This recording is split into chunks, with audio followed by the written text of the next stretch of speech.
Bienvenue à Francophone, une communauté francophone en soins critiques.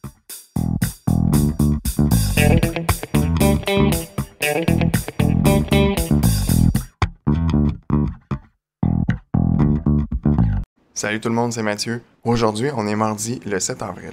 Avec toutes les publications qu'il y a et tout ce qui se dit et ce qui se passe présentement à propos de la COVID-19, je sais pas vous, là, mais moi, j'ai commencé à avoir ce que j'ai appelé de la corona-anxiété. Tu sais, là, je sais pas, c'est comme un sentiment là, de submergence. Ça amène une boule, un peu comme du stress, ça empêche de dormir, ça occupe notre esprit tout le temps. Je sais pas, ça me rend inconfortable et je me dis, ça pourrait à la limite me rendre moins apte à faire les soins aux patients. Là, je me suis dit, d'où c'est que ça vient cette corona-anxiété? Là, je me suis mis à regarder.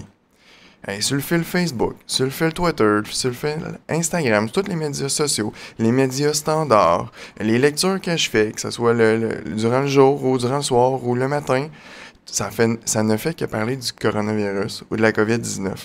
Puis là, quand t'es au travail, ben t'as pas vraiment le choix, hein?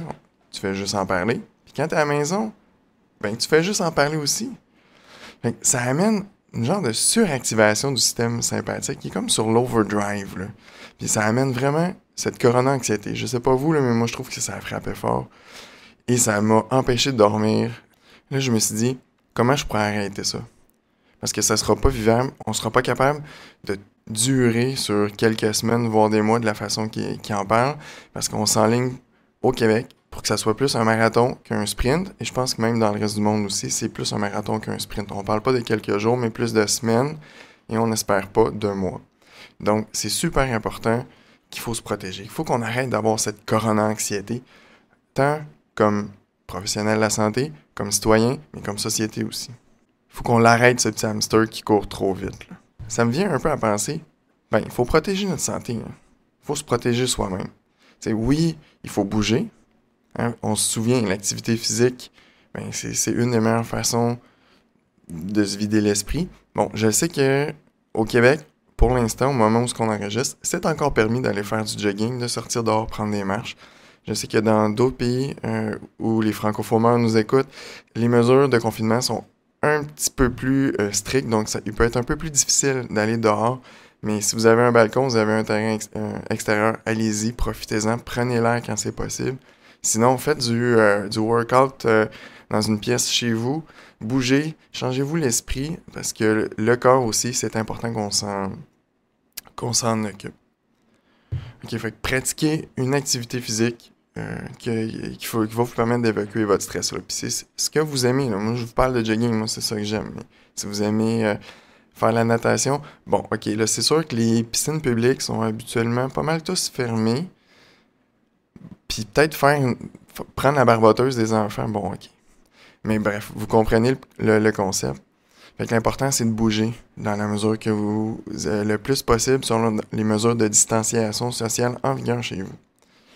Et l'autre chose qui vous permet de prendre le plus soin de votre santé physique, et souvent ce qu'on a le plus de difficultés à faire, moi le premier, c'est-à-dire protéger votre sommeil. Dormez, dormez, dormez. Dès que vous pouvez, dormez, reposez-vous. Le sommeil, on a tendance à l'oublier, mais c'est ultra important. Ça va augmenter votre résilience, ça amène une meilleure stabilité émotionnelle. Pas en train de dire que vous êtes tous des MAB là, en cycle thymique ultra rapide, mais ça va vous donner une résilience émotionnelle qui peut être mis rudement à l'épreuve selon le pays où vous êtes, selon les mesures que vous êtes. Au Québec, on s'entend, ça devrait bien aller pour l'instant, du moins, on va toucher du bois. Puis ne serait-ce aussi pour chez vous, parce que les journées sont dures au travail, et quand vous arrivez à la maison, bon, on est tous en confinement, votre conjoint, votre conjointe qui est probablement encore à la maison ou qui travaille, elle aussi, dans le système de la santé ou un autre service essentiel. Il y a les enfants aussi, faut pas l'oublier, pour les enfants, ils savent, ils le ressentent, ils comprennent pas tout, mais ça amène aussi une corona-anxiété. Ils peuvent pas mettre de mots nécessairement là-dessus, dépendamment de leur âge. Mais ça fait que les situations à la maison sont plus difficiles. Fait que si vous dormez plus, vous avez une résilience émotionnelle un peu plus forte. Ça vous permet d'avoir une meilleure, je veux pas dire cohésion familiale, mais ça va aider l'ambiance, ça c'est certain. Puis le sommeil va, excusez-moi le terme, là, mais il va resetter votre cerveau. OK? Donc, tous les déchets, il va y avoir une meilleure circulation du liquide céphalorachidien, ce qui va faire que vous allez mieux récupérer. OK? Il y a énormément de trucs disponibles au National Sleep Foundation. Les liens seront le lien sera dans les notes de la balado. OK? Ils ont une dizaine de trucs pour vous aider à bien dormir. Mais le meilleur truc qu'ils disent, puis pour être franc, pour l'essayer, c'est lui qui a le plus d'impact. C'est la première chose à faire, c'est d'avoir un horaire de sommeil. OK? Essayez de se coucher pas mal toujours aux mêmes heures, essayez de se lever pas mal toujours aux mêmes heures, et essayez de respecter au moins un 7 heures de sommeil. OK? Mais quand je dis 7 heures, c'est pas 7 heures dans le lit, ce qu'on appelle une opportunité de sommeil, mais plus vraiment 7 heures de sommeil. Bref, protégez votre sommeil, bougez, et essayez d'adopter des saines habitudes, de bonnes alimentations et des bonnes heures de sommeil. Je vous parle du sommeil, oui, pour vous aider pour votre santé physique. Je vous en ai glissé un mot aussi, ça aide ce qu'on pourrait appeler la santé psychologique, toutes les émotions et tout. Parce qu'il faut garder en tête, hein, tout a une répercussion. Si vous êtes un maussade, ça va avoir un impact sur vos collègues, votre famille, comme je le disais un peu tantôt. Ça va plomber votre ambiance. Puis si vous êtes stressé, c'est la même chose. Fait que c'est super important de prendre soin de soi. Puis les émotions. On va en vivre beaucoup. Il y en a qui en ont déjà vécu beaucoup. C'est dur. Il faut les exprimer. Il faut pas garder les sentiments pour soi parce que il va toujours avoir un contre-coup, un contre-transfert. Si vous avez de la tristesse, si vous avez de l'anxiété, si vous avez de la colère, ça va se refléter. Il va y avoir un contre-transfert sur vos proches ou vos collègues. L'ambiance va en souffrir. Quand on est en confinement avec les gens qu'on aime, des fois, c'est avec des contre-transferts. Ça peut être un peu plus difficile. Le meilleur truc que j'ai... C'est pas moi qui l'a développé, là, de ce que j'ai vu de gens, c'est la gratitude. C'est niaiseux, là. Mais quand tu dis à quelqu'un « Hey, je suis content » ou « Je t'aime » ou « Je suis heureux de ça » ou « Merci de telle affaire ». Quand vous exprimez cette gratitude-là, c'est vraiment dur après ça d'être fâché tout de suite après. C'est un petit truc facile. Profitez-en, exprimez la gratitude. Profitez-en aussi pour appeler vos proches, que ce soit avec tous les moyens technologiques qu'on dispose de nos jours. Nos aînés aussi. Faut y penser. C'est difficile pour nous, mais c'est difficile pour nos aînés également. Faut prendre le temps de les appeler, prendre le temps de leurs nouvelles parce que pour eux, c'est encore pire. Ils peuvent même plus sortir de leur appartement souvent. On le sait, c'est pour les protéger. Ils le savent aussi. Mais ça peut causer de la détresse psychologique chez nos aînés aussi. Fait que profitez-en pour lâcher un petit coup de fil à grand-maman, voir prendre des nouvelles, comment elle va. Soyez attentifs à ce qu'ils vont dire. Soyez attentifs à ce que vous vous dites vous-même aussi. Hein. On parlait des émotions, on parlait des contre-transferts. Il faut les nommer. Il faut mettre des noms là-dessus.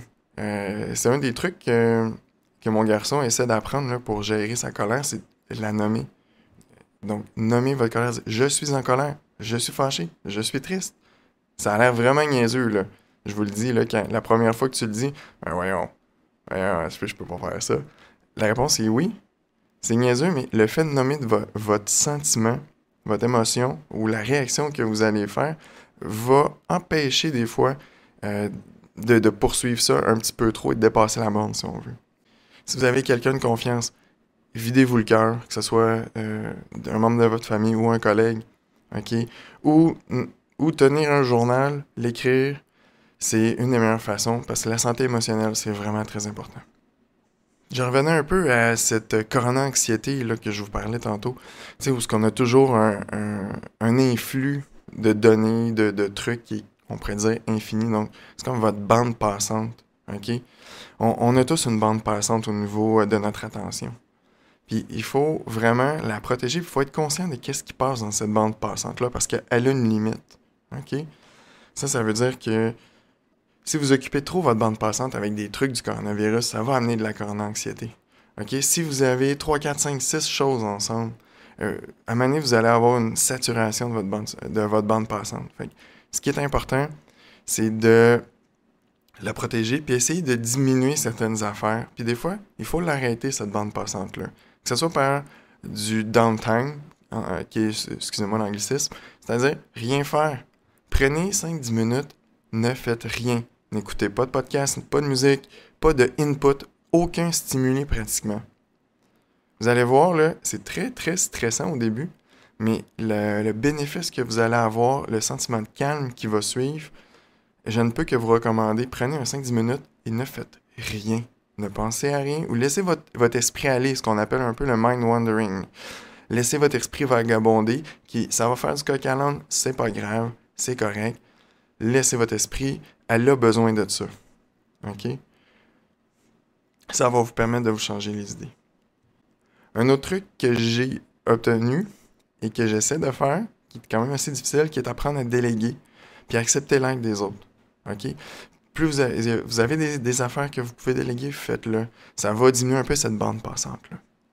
Le truc que je vais vous donner, puis ça, pour être franc, je le fais personnellement et ça m'aide énormément, qui est la méditation.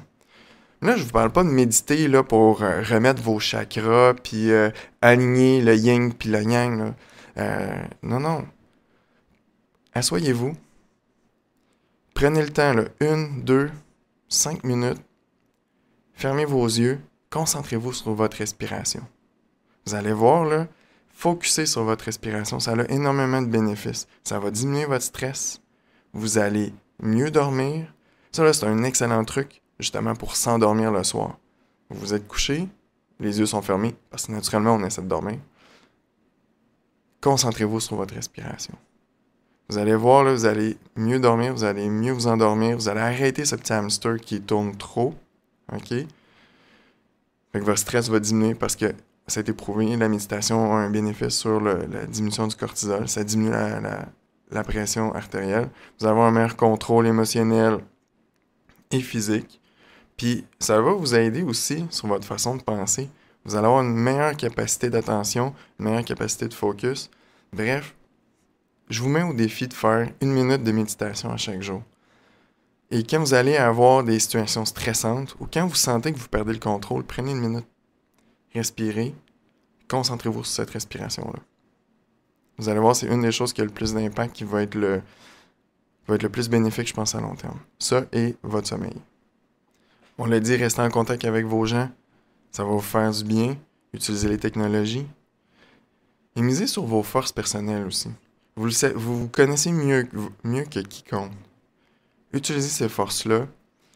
Vous savez qu'est-ce qui fonctionne pour vous déstresser. Utilisez ces moments, ces techniques-là, peu importe. Faites ce qui vous plaît. Puis, des fois, c'est que ça n'a pas rapport à notre travail, puis c'est tant mieux. Protégez votre bande passante et prévoyez-vous des marges. Qu'est-ce que je veux dire par marge? C'est des zones tampons, OK? Le sommeil en est une. Accordez-vous des petits plaisirs. C'est des moments là où on se permet de décompresser, où on n'a rien qui peut venir là. Ça peut être des moments pour écouter la musique, des moments pour rien faire aussi. Ça peut être une marche. C'est pour se donner une latitude de notre bande passante, mais aussi de notre santé émotionnelle. Et le dernier truc que je peux vous donner,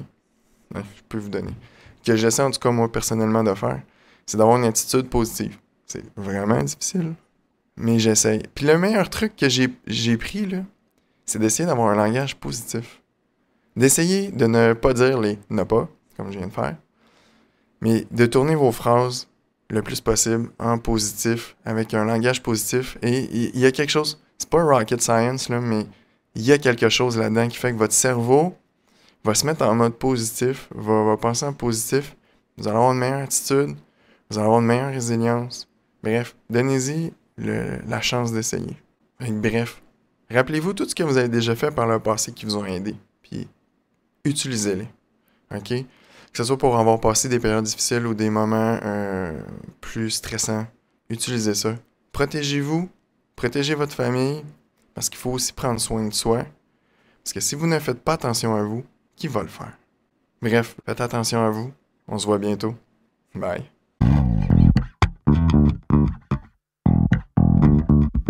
L'information contenue dans cette balado-diffusion est de nature informative seulement et ne remplace aucunement le jugement ou l'avis d'un professionnel.